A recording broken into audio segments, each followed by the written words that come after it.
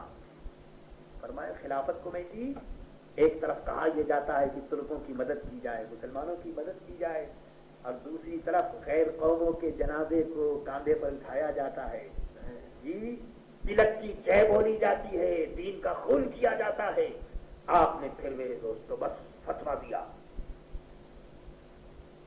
فتویٰ دیا ایک ایک کو، یہاں تک کہ مولانا عبد الباری رحمۃ اللہ تعالیٰ نے، بہت بڑے بزرگ، بہت بڑے خاندان کے تھے، انہوں نے میرے دوست توبہ کی، کیونکہ وہ بہت بڑے عالم، بہت بڑے بزرگ تھے، توبہ کی، اور انہوں نے کہا کہ جو کچھ مولانا احمد رضا خان صاحب نے میرے متعلق اور میرے قول کو کفر یا گمراہی جو کچھ ٹھہرایا، میں ان کے اوپر بھروسہ کر کے میں توبہ کرتا ہوں۔ انہوں نے توبہ کی۔ مولانا شوکت علی بازم بریلی آئے تو انہوں نے کہا کہ افسوس ہے مولانا کا انتقال ہو گیا، جب ہم لوگ جہنم کی طرف جا رہے تھے تو ایک ہی مرد مجاہد تھا جو ہمارے کمر بند کو کھینچ کھینچ کر جہنم میں جانے سے بچا رہا تھا۔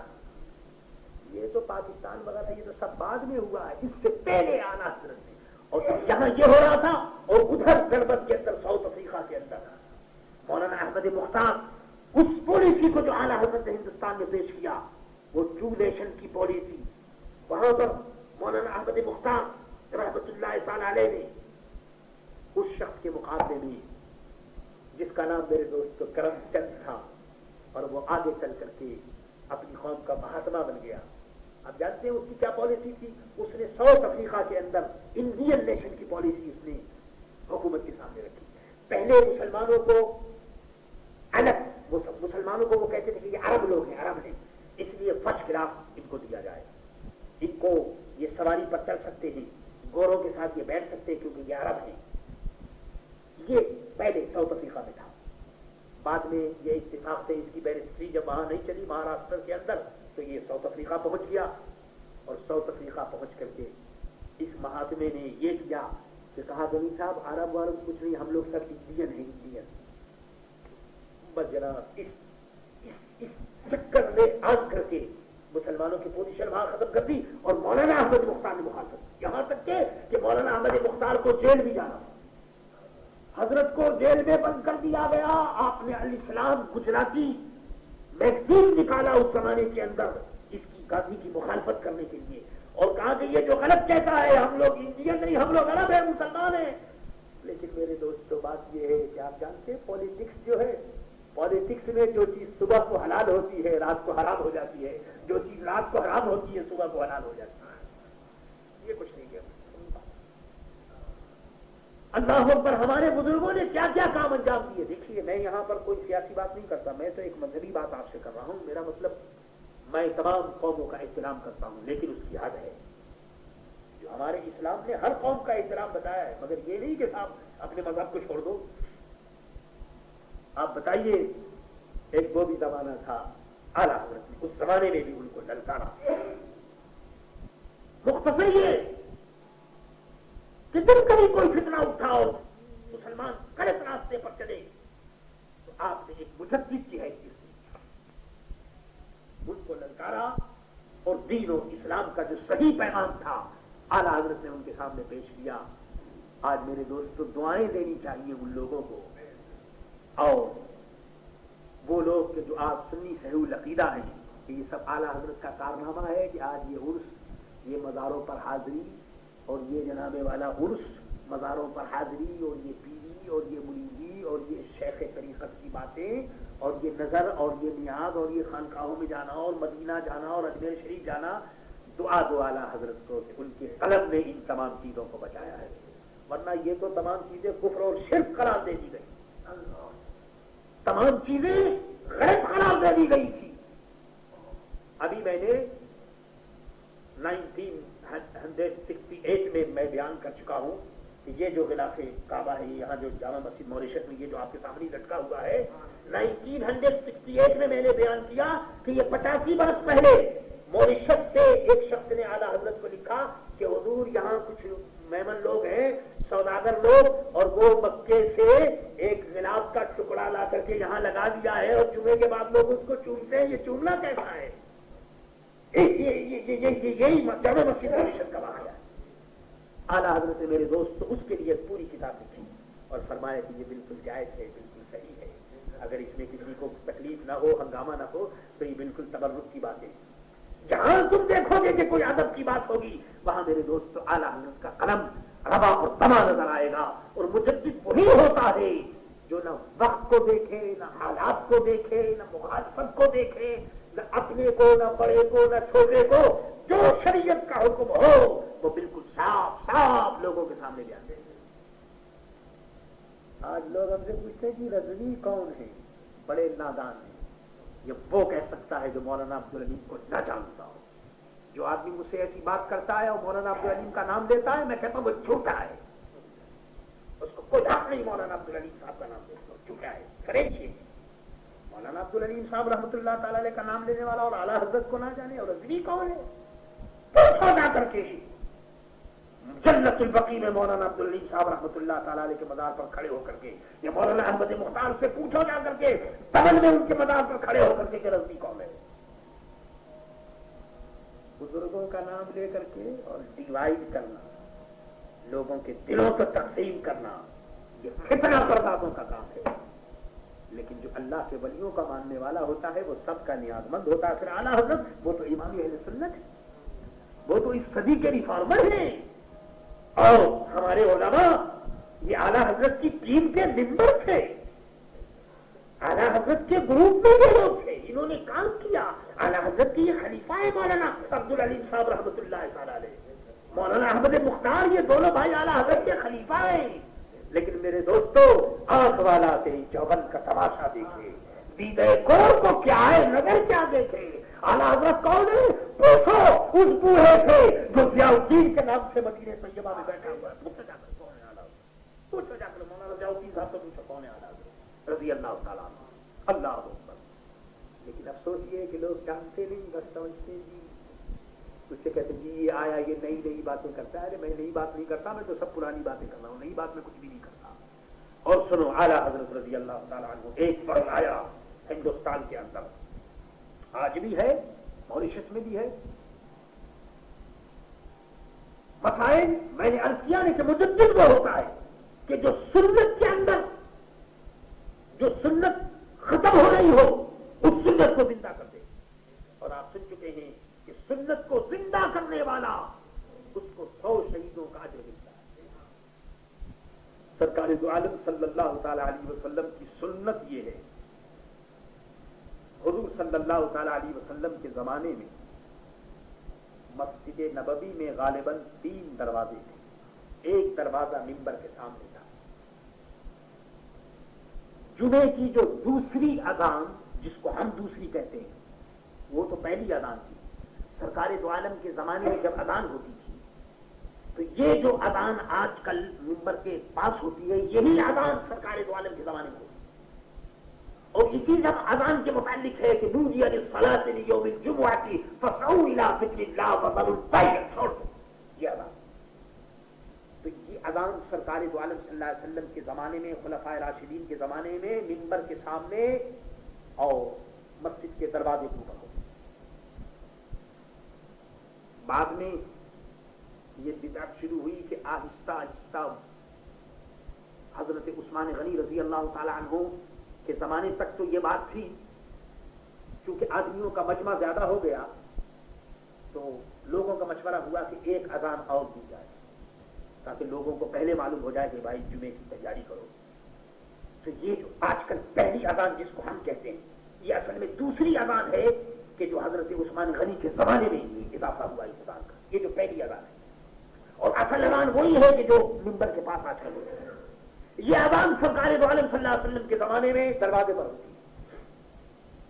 اعلیٰ حضرت نے اپنے زمانے میں دیکھا کہ سرکار دو عالم صلی اللہ تعالی علیہ وسلم کی یہ سنت جو ہے مٹ رہی ہے اور لوگ منبر کے پاس اذان دیتے ہیں جیسے آج کل یہ دستور ہو گیا ہے.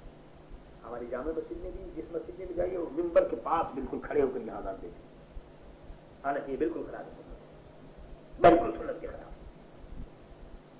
پھر کیا ہوا آپ جانتے ہیں کہ ریفارمر تو ریفارمر ہوتا ہے، وہ تو پھر اعلیٰ حضرت نے اس کے اوپر قلم دوڑایا اور لکھا مسئلہ. تمام ہندوستان کے علماء کو، بڑے بڑے علماء، فقہاء، پیر، سب سے فرمایا یہ سنت کے خلاف ہے.